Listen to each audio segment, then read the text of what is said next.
There's nothing that creates more anxiety in a clinic than hearing your blood pressure is high. The moment the reading comes in, patients often panic. But here's the truth. The number alone, your blood pressure reading, isn't everything. Let's break it down.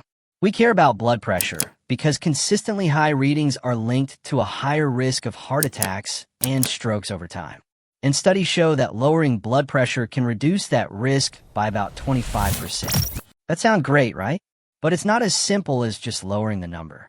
Let's understand this by a real-world example. Imagine you're at a construction site. There's a sign, hard hats must be worn. Why? Because things can fall from above. A helmet can reduce the risk of serious injury. Now imagine you're sitting in your home in your study. If the roof suddenly collapsed, a helmet could still protect you. Same 25% risk reduction. But the actual chance of the roof falling on your head at home is extremely low. At a construction site, much higher. The helmet helps, but what really matters is the environment you're in. 25% risk reduction in a high-risk environment makes a lot of difference. And that's how blood pressure works too. It's not just about the number. It's about who you are and what other risks you carry. Take two people with the exact same blood pressure, 150/96. One is a young, healthy woman, no diabetes, no smoking, low cholesterol. Her 10-year risk of a heart event is so low, you need to treat over 300 people like her with medication to prevent just one event.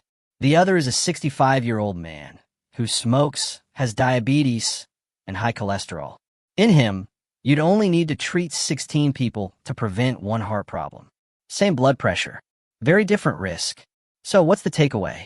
Don't obsess over that one blood pressure reading. Instead, ask yourself, do I smoke? Am I overweight? Am I sleeping poorly or constantly stressed? Do I exercise regularly? These factors matter way more than the number alone. If you focus on living healthier, exercising, managing stress, quitting smoking, eating right, your blood pressure risk automatically comes down. Now, you might wonder, why do the guidelines keep shifting?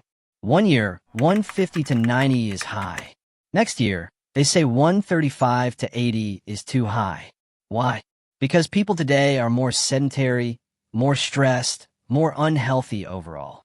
That's why bad outcomes are happening at lower numbers. But again, it's not the number that changed. We did. So the next time you hear your blood pressure is a little high, don't panic. Instead, focus on becoming healthier overall. That's where the real power lies, not just in the number on the screen. Thanks for watching. If you found this helpful, hit the like button and follow for more medical content explained simply.